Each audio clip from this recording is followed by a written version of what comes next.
ஓம் ஐகிரி நந்தினி நந்திதமேதினி விஸ்வவினோதினி நந்தனுதே ಗಿರಿವರವಿಂದ್ಯ ಶಿರೋದಿನಿ ವಾಜಿನಿ ವಿಷ್ಣು ವಿಲಾಜಿನಿ ಜಿಷ್ಣುನುತೆ ಭಗವತಿ ಕೇಜಿನಿ ಕಂಡ ಕುಡುಂಬಿನಿ ಭೂರಿ ಕುಡುಂಬಿನಿ ಭೂರಿ ಹೃದಯ ಜಯ ಜಯ ಕೇ ಮಗಿಸಾಸುರಮರ್ದಿನಿ ரம்யகபர்தினி சைலசுதே ரம்யகபர்தினி சைலசுதே.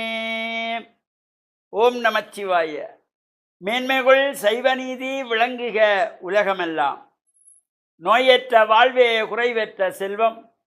அந்த நோய் நொடிகள் இல்லாத வாழ்வு இந்த உலக மக்கள் எல்லோரும் வாழ வேண்டும் என்று கலியுகத்தின் காந்தமலை ஜோதியாகிய சபரிமலை சுவாமி ஐயப்பனுடைய திருவடிகளை சிறந்தாழ்த்தி டான் தமிழொலி ஓம் தொலைக்காட்சி நேயர்கள் அனைவருக்கும் சர்வதேச இந்து மத குறிப்பீடம் அகில இலங்கை சபரிமலை ஸ்ரீ சாஸ்தாபீடத்தின் சார்பில் இனிய வணக்கங்களும் நல்லாசிகளும்.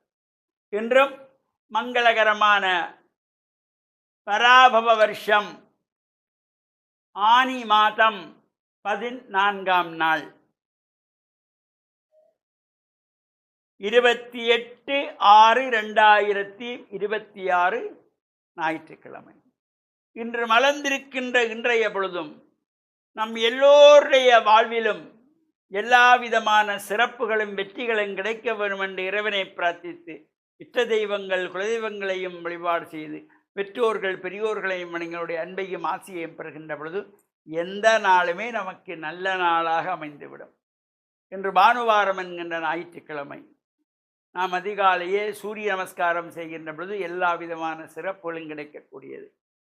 இன்றைய தினம் பல்வேறு ஆலயங்களிலே சம்ஹார உற்சவமாகிய ரதோற்சவம் தேர் திருவிழா நடைபெறக்கூடியது. நாளைய தினம் ஆனி மாதத்து பௌர்ணமியிலே தீர்த்த உற்சவத்தை கொண்ட ஆலயங்கள். இன்றைய தினம் தேர் திருவிழா. அந்த வகையிலே இலங்கை திருநாட்டில் புகழ்பூத்த நாகம் பூஜித்த நாகபூஷணி அம்பாள் ஆலயத்தினுடைய ரதோற்சவம் என்கின்ற தேர் திருவிழா இன்றைய தினம் சிறப்பாக நடைபெற இருக்கின்றது. பொதுவாக இந்த தேர் உற்சவம் என்பது சம்ஹாரத்தை குறிப்பது. வேட்டை திருவிழா, சப்பை ரத திருவிழா, தேர் திருவிழா இவையெல்லாம் சம்ஹார உற்சவங்கள். இறைவனுடைய ஐந்தொழிலை குறிப்பதுதான் இந்த மகோற்சவம். சிருஷ்டி திதி சம்ஹார துரோபவ அனுக்கிரகம். படைத்தல் காத்தல் அழித்தல் மறைத்தல் அருளல். அந்த வகையிலே இந்த சம்ஹார உற்சவமாகிய அழித்தல் தொழிலை குறிக்கின்ற வகையிலே இந்த தேர் திருவிழா. அன்னை பராசக்தியானவள் சர்வாலங்கார பூஷணியாக இந்த நாகபூஷணி அம்பிகையானவள் ஏனைய பரிவார தெய்வங்களோடு புறப்பட்டு வீதியுலா வந்து அடியவர்களுக்கெல்லாம் அருள்பாலிக்கின்ற வகையிலே அமைந்திருப்பது. இந்த தேரின் முன்னே நாம் சிதறு தேங்காய் அடித்துக் கொள்ளுவோம். இந்த தேருக்கு முன்னே ஏன் சிதறு தேங்காய் நாம் அடிக்கின்றோம்? எல்லோரும் அடிக்கிறார்கள், நாமும் அடித்துக் கொள்ளுகிறோம். ஒரு சமயம் தாரகன் வித்தின்மாலி கமலாட்சன் என்கின்ற அசுரர்களை எல்லாம் சம்ஹாரம் செய்வதற்காக அந்த சராசரங்களையும் ஆளுகின்ற இறைவன் சிவன் தேரில் ஏறி அமர்ந்து சம்ஹாரத்துக்கு புறப்பட்டாராம்.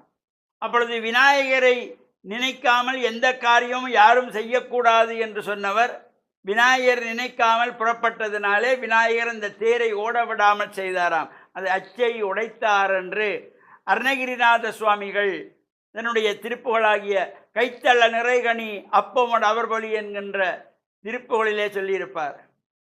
முப்புறம் எரி செய்த அச்சிவன் உரை ரதம் அச்சது பொடி செய்த அதிதீரா. அவ்வாறு தேர் ஓட முடியாமல் இருக்கிற பொழுது சிவன் ஞான திருஷ்டியாலே பார்க்கிறார். நாரதரை அனுப்பி விநாயகரிடத்திலே சம்ஹாரத்துக்கு புறப்படுகிறேன், தேரை மீண்டும் ஓட செய்ய சொல்லு என்று சொல்ல, தவறு செய்தவர் யாராக இருந்தாலும் தண்டனை உண்டு, அவருடைய தலையை கொண்டு வந்தேன் முன்னே சிதற உடை என்று சொல்ல, இதை போய் நாரதர் சிவனிடத்திலே கூறுகின்ற பொழுது கண்களை மூடி சிருஷ்டித்ததுதான் இந்த நாளிகேரம் என்கின்ற தேங்காய். இந்த என்னுடைய தலை கொண்டு போய் கொடு. அந்த தேங்காய்க்கு 3 கண்கள், சிவனுக்கு 3 கண்கள், முக்கண்ணன். சூரியன், சந்திரன், அக்னி, ஜடா முடி உச்சியிலே குடும்பியோடு. அந்த சிறு தேங்காயை கொண்டு போய் நாளிகேரத்தை அப்பாவுடைய தலையை கொண்டு வந்திருக்குன்னு சொல்ல, என் முன்னே சிதற உடை என்றார். நாரத மகரிஷி சிதற உடைக்கின்றார். உடைத்ததும் ரதம் புறப்பட்டது. அதனால தான் இந்த தேர் புறப்படுகின்ற பொழுது சிதறு தேங்காய் அடித்து வழிபாடு செய்கின்ற வழக்கம். தினமும் சுவாமி ஆலயங்களிலே சுவாமி விளம்பெறுகின்ற பொழுது, சுவாமி தூக்குகின்ற பொழுது தேங்காய் உடைப்பது, கும்பம் தூக்குகின்ற பொழுது தேங்காய் உடைப்பது, நாம் சாதாரணமாக வெளியூர் பயணங்கள் செல்லுகின்ற பொழுது வழிப்பிள்ளையாருக்கு தேங்காய் உடைப்பது என்றெல்லாம் விக்னங்கள் இருக்கின்ற விநாயகரை வேண்டி பிரார்த்தனை செய்கின்ற வகையில் அமைந்திருப்பது. இந்த அம்பாளுடைய ரதோற்சவத்திலே கலந்து கொள்ளுகின்ற எல்லா மக்களுக்கும் அன்னையினுடைய பரிபூர்ணமான திருவிழெல்லாம் நிறைந்து, யார் யார் எதை எதையெல்லாம் வேண்டி அம்பிகையை பிரார்த்தனை செய்கின்றீர்களோ அவள் எல்லாவற்றையும் கொடுப்பாள். 16 செல்வங்களையும் தரக்கூடிய அன்னை பராசக்தி. கலையாத கல்வியும் குறையாத வயதும் கவடுவாராத நட்பும் கன்றாத வளமையும் குன்றாத இளமையும் கழிபிணி இல்லாத உடலும் சலியாத மனமும் அன்புகலாத மனைவியும் தவறாத சந்தானமும் தாளாத கீர்த்தியும் மாறாத வார்த்தையும் ஒரு தடைகள் வாராத கொடையும் தொலையாத நிதியமும் கோணாத கோலும் ஒரு துன்பமில்லாத வாழ்வும் தருகின்றவள் அன்னை பராசக்தி. அந்த அம்பிகையை வணங்கி அருள் பெற்று மண்ணில் நல்ல வண்ணம் வாழ டான் தமிழொலி ஓம் தொலைக்காட்சி நேயர்கள் அனைவருக்கும் சர்வதேச இந்து மத குருபீடம் அகில இலங்கை சபரிமலை சாஸ்தாபுரத்தின் சார்பில் நல்லாசிகளை கூறிக்கொள்வதில் மன மகிழ்வு கொள்கிறோம். சர்வே ஜனாஹாம் சுகினோ பவந்து சமஸ்த சன் மங்களானி சந்து சுபம்.